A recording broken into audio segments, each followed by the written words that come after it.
bonjour Mohamed. Donc on se rencontre aujourd'hui à l'ancienne gare de Reuilly. Donc c'est ce qu'on appelle maintenant la maison des associations de Paris 12e.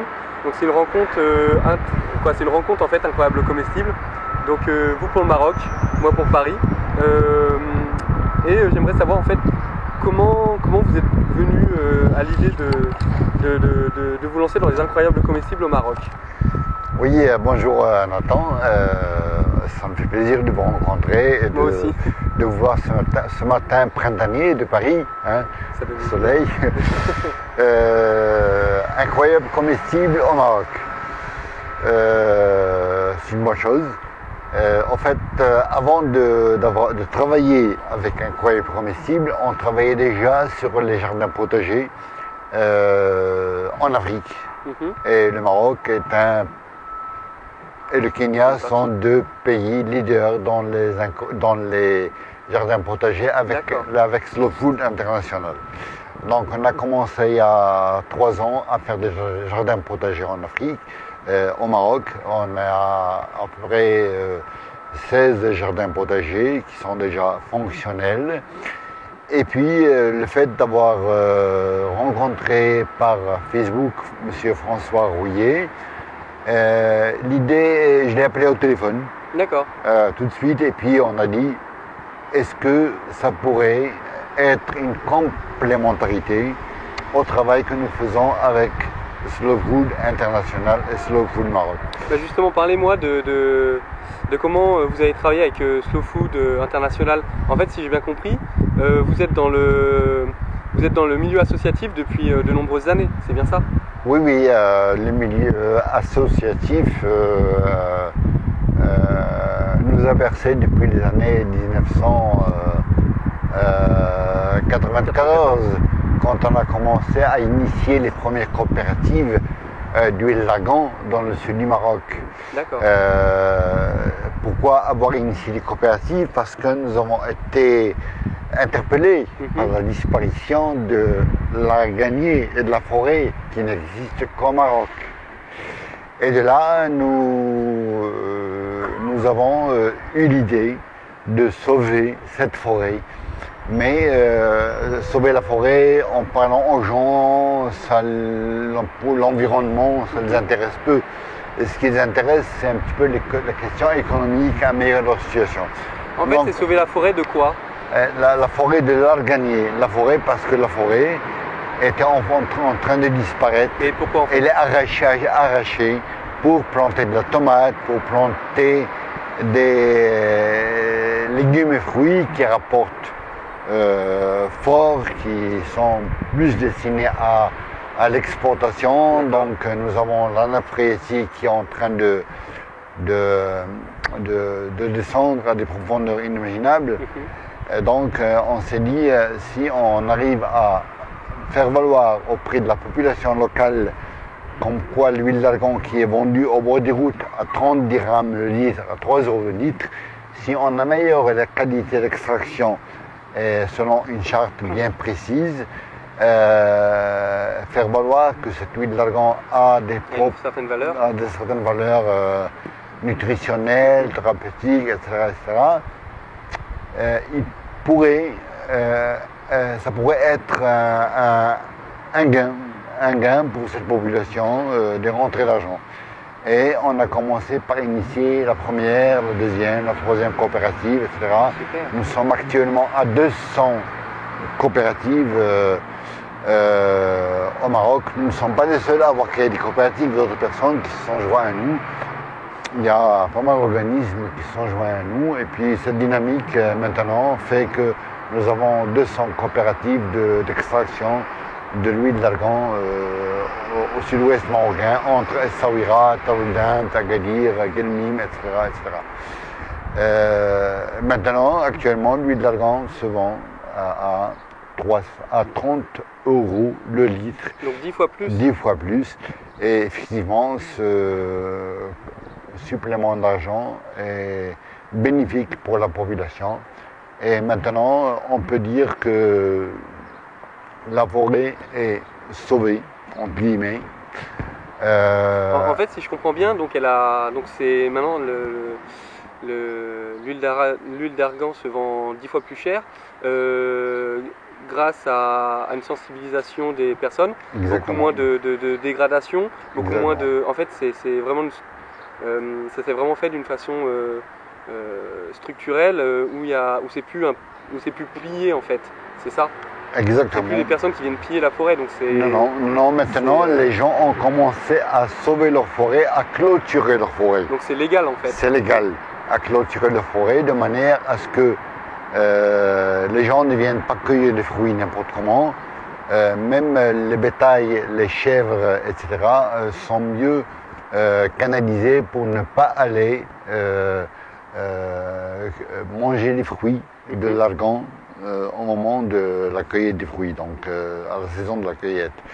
Donc on essaie de maintenir le fruit sur l'arbre jusqu'à maturation et on le cueille vers le mois d'août à peu près pour après en extraire l'huile d'argan.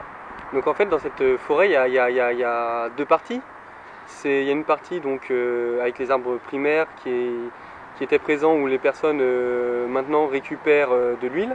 Et il y a une autre partie qui est maraîchère, qui est cultivée, c'est ça? Et il y a une partie, alors l'avantage de cette forêt, c'est qu'on peut cultiver sous les arbres. D'accord. Donc il y a pas mal de choses qui sont cultivées, notamment le maïs, le blé, quelques potagers, etc. Et donc ça fait que la forêt, elle est doublement rentable. D'accord. Doublement rentable. En plus, c'est un grand domaine pour le pâturage des chèvres et des moutons de différentes familles. Et cette culture est prévue pour qui en fait? C'est tout ce que vous faites pousser? Alors, il y a du local, c'est pour l'international. Alors, pour ce qui est de l'huile d'argan extraite à partir des fruits de cette forêt, c'est sûr que c'est vendu sur le marché. 30 € le litre, c'est cher pour les Marocains. J'imagine. Mais n'empêche que, vu les qualités médicinales, thérapeutiques, cosmétiques de cette huile, c'est le juste prix. Ça reste toujours intéressant. Ah oui, il y a 20 ans, ça se vendait à 30 dirhams, à 3 €. Mais qui touchait l'argent? C'est la femme qui travaillait. Il lui fallait 20 heures de travail intense pour extraire. C'était pas équitable. Et c'est son mari ou son fils qui va la vendre. Il ne recevait pas la couleur de l'argent. Donc c'était pas équitable, c'était pas durable. C'était pas durable. Donc actuellement, nous travaillons aussi sur l'économie sociale et solidaire, sur l'équité. Et nous avons une de nos coopératives qui est la première au Maroc à avoir le certificat Fairtrade Max Havelaar. Donc c'est une grande réussite. Donc si je vous suis bien, grâce à cette charte que vous avez établie de culture, ça vous a permis d'embaucher beaucoup de femmes et de façon beaucoup plus correcte. C'est sûr, parce que bon, quand on a commencé, personne ne croyait à notre projet. On n'avait que 16 femmes qui n'avaient rien à perdre. Mais parce que la femme, dans le milieu amazigh, ne sortait pas de chez elle il y a 20 ans, n'allait pas à l'école. Les enfants, ceux qui ont de la chance vont à l'école, d'autres n'ont pas accès à l'école. Mais on a commencé par des cours d'alphabétisation, en arabe d'abord, et ensuite on a fait de l'alphabétisation en amazigh, dans leur langage maternel. Et là, on a vraiment mis le paquet en faisant des DVD, audio et vidéo, qui font de l'alphabétisation, et puis surtout sur 12 thèmes, sur l'environnement, sur comment créer une coopérative, comment gérer une coopérative, comment faire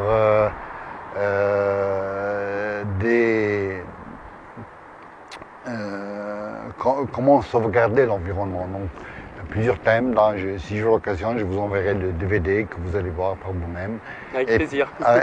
Et ce DVD, nous avons fait une caravane dans plusieurs villages de la zone à Ganneray pour le faire expliquer, voilà. Et ça a une grande réussite. Une question me vient à l'esprit.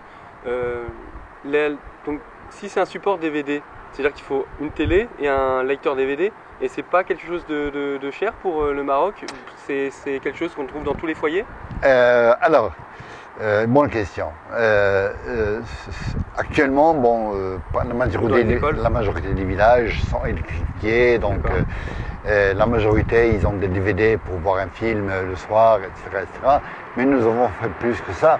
Nous avons mis à la disposition des coopératives des grands écrans de télé avec des lecteurs de DVD et avec une monitrice qui accompagne les différents cours avec un appui écrit, avec un livre de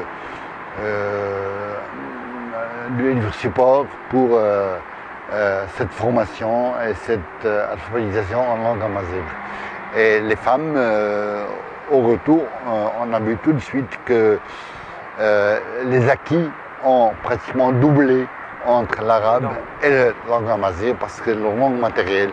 Et puis les femmes ont commencé à parler entre elles dans leur propre langue et l'animation a été meilleure que quand on a fait des cours en arabe. Voilà, donc c'est une grande réussite. Donc moi je me demandais en fait, c'est justement ce mot culture, comment vous en êtes arrivé par donc la culture avec ces femmes, donc la culture de langue pour pouvoir les plonger dans le travail. Comment vous en êtes arrivé à la culture des incroyables comestibles au Maroc? D'accord.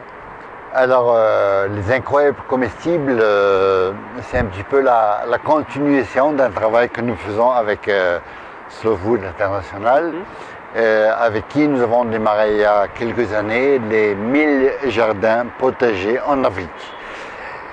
Et en Afrique, il y a le Kenya pour l'Afrique de l'Est et le Maroc pour l'Afrique de l'Ouest qui sont leaders dans ce domaine. D'accord. Donc au Maroc, nous avons fait jusqu'à maintenant 16 jardins potagers classiques, soit dans des écoles, soit dans des communes. Et c'était une grande réussite pour revenir, si on veut dire, parce que le Marocain, depuis moi, dans ma jeunesse, j'avais mon carré jardin dans nos jardins, donc je faisais de façon à travailler. Et autour des villes, il y avait beaucoup de jardins potagers. Donc la complémentarité qu'apportent les incroyables comestibles, c'est un peu cette jonction Europe-Afrique. D'accord. Donc par la permaculture, par les méthodes de réalisation des kéhols, des bacs potagers comme derrière moi. Donc nous avons trouvé que c'était une bonne occasion pour continuer à avoir une complémentarité. Et là, quand j'ai vu ça, j'ai tout de suite téléphoné à M. François Rouillet qui m'a donné le feu vert pour pouvoir y aller. Et aller en ville, mettre des bacs, c'est comme Paris, donc il faut des autorisations, des accords, des introductions, etc., etc. Et nous, on a vu que peut-être avant d'arriver dans les villes, on va commencer ça dans la périphérie des villes. Et nous avons opté pour un village qui est à 50 km de Rabat et qui s'appelle Had Labrachoua. Et là, nous avons trouvé une jeune association des agriculteurs modernes. D'accord. Et dès qu'on leur a proposé le concept, ils ont dit oui. Alors, comme dans ce douar, ils ont une soixantaine de familles qui vivent de petits élevages, de poulets, de choses toutes simples et qui sont vraiment dans le besoin. Et sur le plan de le partage des fruits et légumes, ils ont trouvé ça une très bonne idée. Et on a commencé par un premier kérol, un deuxième kérol, etc. Certains journaux nous ont accompagnés. Nous avons la promesse d'être d'avoir des médias beaucoup plus importants. Et nous sommes actuellement à 18 kérols, extraordinaire, 18 kérols. Le dernier a été fait avec l'ouverture officielle ou l'inauguration officielle lors du passage vers le 29 mars à Rabat de M. Henri Bureau et de Mme Karine et Christophe. Donc là, nous avons démarré le 18e jardin potager et nous pensons que c'est une réussite. Nous allons continuer vers la ville et là, nous pensons vers le début mai prendre contact avec la commune de deux principaux quartiers à Rabat lors du festival de Agdal Riyad pour approcher les pouvoirs publics et les élus à instaurer des bacs alimentation à partager dans les différents quartiers ou dans les terrains vagues de cette ville. Vous nous avez parlé donc des médias, d'un intérêt pour les médias. Quel est l'intérêt justement de faire appel à des gros médias? C'est très important les médias parce que bon, vous pouvez toujours travailler en cachette chez vous, personne ne vous reconnaîtra. La force des médias est très importante. Et notre expérience avec l'Argagny nous a interpellés pour faire la même chose avec Incroyable Comestible. Avec l'Argagny, nous avons été accompagnés par la deuxième chaîne marocaine qui est 2M. Pratiquement du départ sur un poster à la maison jusqu'à la construction ou la mise à niveau de l'habitacle de la coopérative qui se trouve à Tizi, à 20 km d'Essaouira. Et là, à partir de là, beaucoup de gens ont vu cette émission et juste après, on a reçu des appels téléphoniques aussi bien de bailleurs de fonds nationaux qu'internationaux pour continuer dans cette dynamique. Et je me rappelle très bien que l'épouse après l'émission, l'épouse de l'ambassadeur de Grande-Bretagne nous a appelés et nous a dit nous sommes prêts à financer la même chose là où vous voulez. Super. Extraordinaire. En fait, vous retrouvez par les médias un appui et puis un moyen de partager ce que vous faites pour le faire, pour propager en fait cette bonne initiative. Cette initiative a été propagée, a été dynamisée par les médias et nous sommes quand même un grand pays qui est le Maroc.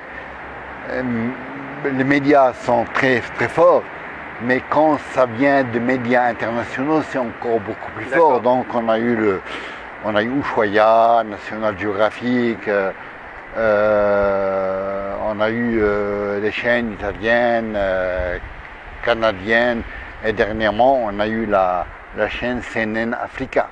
D'accord. Qui a pour un reportage de 30 minutes, c'est très important. Très important ah oui, oui. Du coup, il y a une autre question moi, qui m'est venue dans l'élément de réponse de tout à l'heure. Vous nous avez parlé de l'arrivée d'Incroyable Comestible dans les villes, que vous alliez commencer justement dans des villes périphériques, sûrement parce qu'il y a plus d'espace. Voilà. Et c'est l'addiction que j'ai eue. Connaissant un peu le terrain de Paris, j'imagine que c'est assez proche. Et du coup, je me suis dit qu'en fait, vous deviez rencontrer certainement les mêmes soucis que nous on rencontre à Paris en fait, et même en France. C'est cette perte du rapport avec la terre. C'est oui. Ça. Oui. Pourtant, le Maroc est un lieu où il y a beaucoup de choses ancestrales de connaissances ancestrales qui restent. Et d'après ce que je vous entends dire, j'ai l'impression qu'en fait ces valeurs aussi disparaissent aussi bien chez vous que chez nous. C'est pareil. Les mêmes schémas. C'est pareil. On retrouve du béton partout dans les villes, la périphérie des villes. Le Maroc était un pays d'agriculture au départ. Et je pense qu'il y est encore. Mais il faut des retouches. Donc on a d'abord il y a le ministère de l'Agriculture qui a fait un projet de Maroc vert à deux piliers, le 1 et 2. Les deux s'intéressent beaucoup plus au travail que nous faisons auprès des petits agriculteurs. Et les jardins potagers sont devenus pas une priorité, mais une voie alternative pour l'agriculture marocaine et pour les jeunes agriculteurs. C'est intéressant parce que moi j'avais pas du tout cette image du Maroc. Pour moi c'était vraiment un pays qui était resté beaucoup plus proche en fait de la terre que nous et du coup ça me permet de voir qu'il y a ce même souci en fait beaucoup ailleurs. Si on ne commence pas tout de suite, oui, on va être dans le même problème que vous. Donc on est en train de sauver un peu d'espoir parce qu'il y a 40 ans, 50 ans, toutes les villes du Maroc, toute la périphérie des villes du Maroc étaient des jardins potagers, et qu'on appelle différemment en arabe Souani, qu'on appelle Jnan, qu'on appelle Touiza, etc. Donc, mais bon, ça a changé depuis et maintenant on essaie de revenir un peu à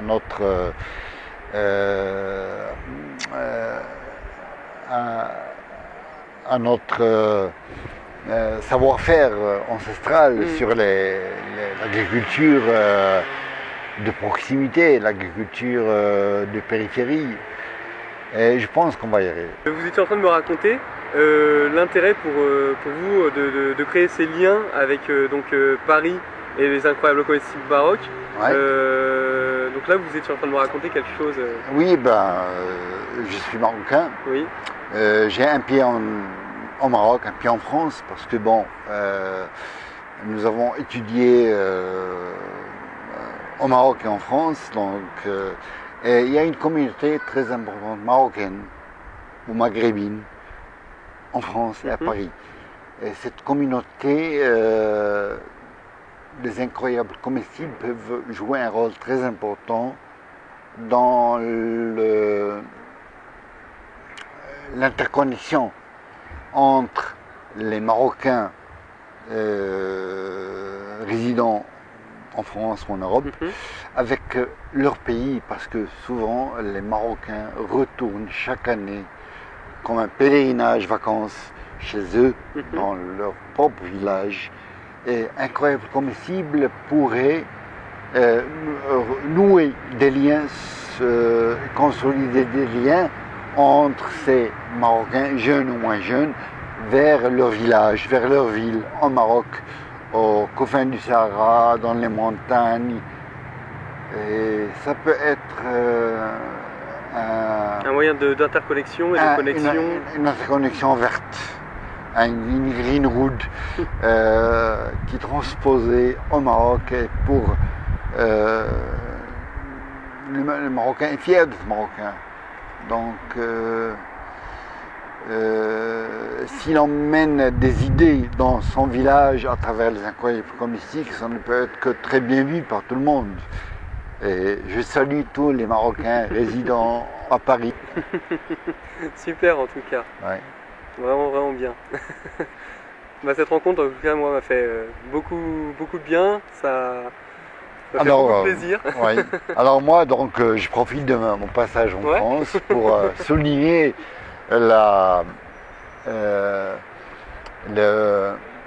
l'aide que nous apporte Incroyable Comestible pour le Maroc, pour nous remettre un petit peu avec leurs outils modernes sur la voie de la nourriture à partager. En arabe, il y a un proverbe qui dit Gharassou fa'aklana wa naghrisu fa'yakulun. Ça veut dire que nos ancêtres ont cultivé pour assurer notre survie et notre nourriture, et nous devons par la même voie cultiver pour assurer la nourriture de nos enfants et de nos... Voilà, donc cette relation Maroc-France avec Incroyable Comestible, la relation Rabat-Paris à travers Incroyable Comestible, ne peut qu'aller vers une bonne cohésion sociale. La cohésion sociale a d'ailleurs été très forte. Si on prend le cas des Kérol qu'on avait à 50 km de Rabat, les familles ont compris tout de suite, avant même d'avoir les fruits et des légumes, qu'ils constituent une force. Ils se sont ralliés ensemble, ils se voyaient de plus en plus. Et ils se sont dit, nous, c'est vrai, nous avons des problèmes. Mais d'où viennent ces problèmes? Et ils ont fait une semaine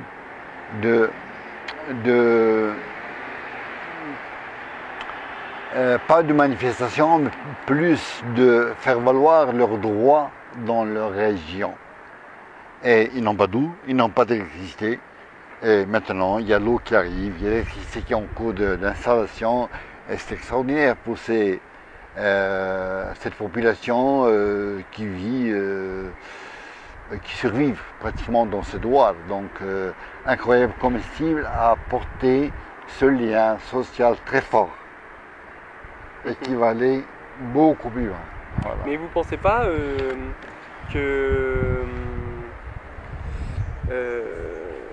qu'en ramenant donc toutes ces initiatives, on va dire un petit peu européennes dans l'esprit, vous dites pas que ça risquerait de changer la culture locale et justement cette manière ancestrale de cultiver? Je ne pense pas.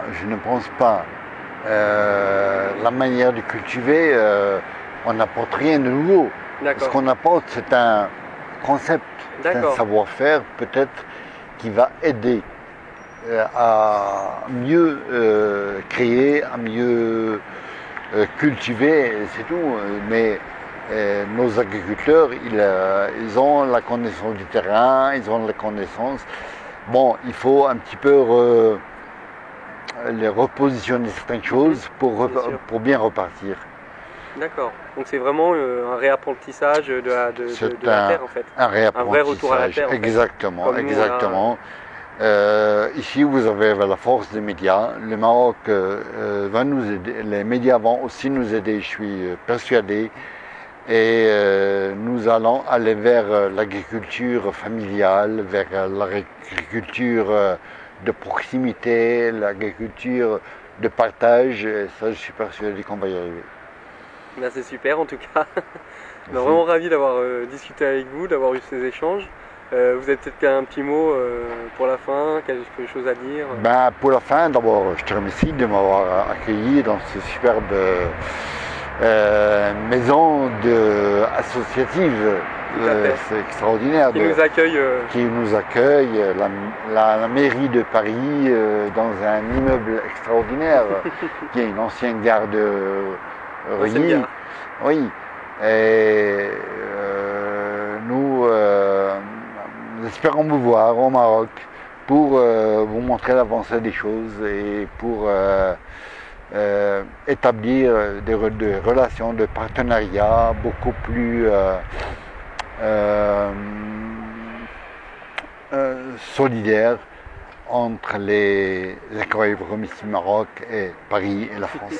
Voilà. Bah, avec grand plaisir. Merci beaucoup. Du coup, simplement, si on veut vous retrouver, il y a un groupe sur Facebook qui parle des Incroyables Comestibles, donc on peut vous suivre en attendant, bien sûr, en attendant cette rencontre au Maroc. Incroyables Comestibles Maroc sur Facebook. Voilà, donc on peut continuer à discuter, on peut échanger beaucoup d'idées, et les idées, ça ne manque pas. Hein. Tout à fait. Il suffit d'être patient et de les mettre en œuvre. Un grand merci. Merci un grand merci Mohamed et à une prochaine fois alors. Et une prochaine fois. Merci beaucoup.